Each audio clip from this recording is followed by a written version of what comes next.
एकता पे बात करेंगे हम लोग।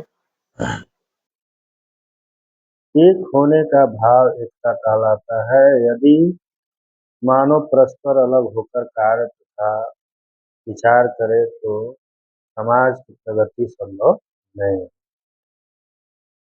अगर उनका मन, वचन और कर्म से यथासंभव एक होना आवश्यक है। यदि हम एकजुट होकर कार्य करते हैं तो हमारी उन्नति निश्चित है। यदि हम बँटकर बिखर कर काम करते हैं तो हमारी अवनति ध्रुव समझिए। हम संगठित रहे तो टिके रहेंगे, असंगठित हुए तो गिरेंगे।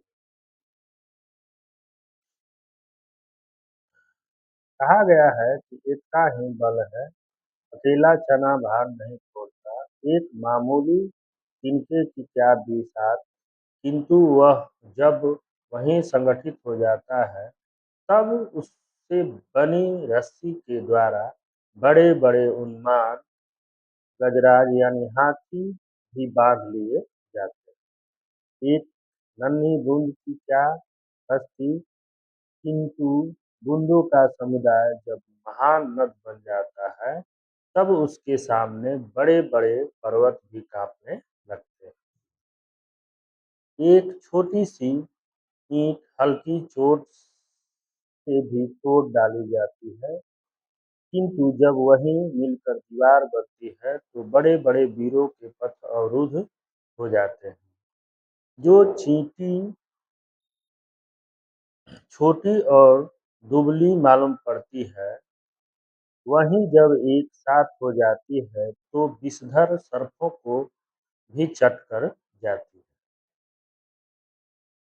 अतः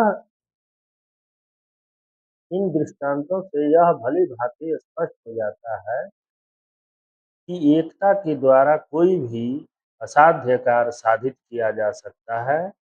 इस इतिहास के पृष्ठ साक्षी हैं कि एकता के अभाव का दुष्परिणाम कितना भयानक होता रहा। पृथ्वीराज और जयचंद की फूट ने हमें विदेशी आक्रमणकारियों का गुलाम बनाया तथा मीर जाफर का हमसे छिटक जाना ही हमारी गुलामी का कारण बना।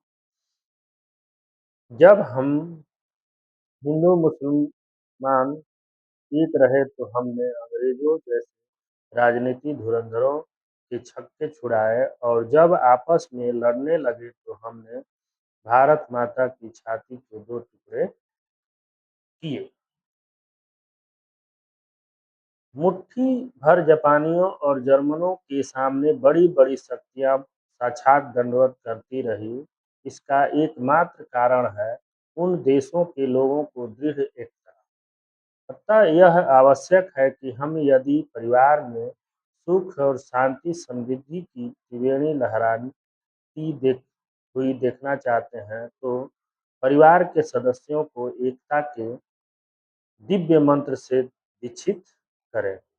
घर फूटे तो गंवार भी लूटेगा, इसमें कोई संदेह नहीं है। यदि समाज में फूट हो तो समाज कभी नहीं फूलेगा फलेगा। इसी प्रकार देशवासियों में एकता खंडित होगी तो देश पराजित होगा। हम भाषा, संप्रदाय, जाति, धर्म इत्यादि के नाम पर लड़ते हैं, अपनी शक्ति का विनाश करते हैं। यह देश को गर्त में गिरा डालेगा। अब यह आवश्यक हो गया है कि हम समय पर संसार में एकता का शंख फूंकें और एक परिवार की डोरी में बंध जाएं। एकता अपने देश और समाज की रचना और उन्नति की सहायिका है। अगर हमसे एकता न हो, आपसी कलह हो, तो हम उसमें ही उलझे रहेंगे, अपनी या देश की तरक्की का काम नहीं कर सकेंगे। और बाहरी आक्रमण के समय आत्मरक्षा के लिए एकजुट न हो सके, मगर एकता आत्मरक्षा के लिए ही होनी चाहिए। दूसरे को लूटने, उन्हें दास बनाने या उन पर अत्याचार करने के लिए नहीं।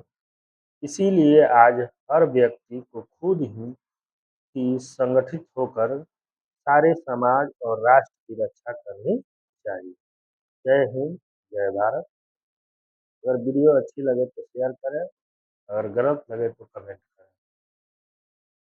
धन्यवाद।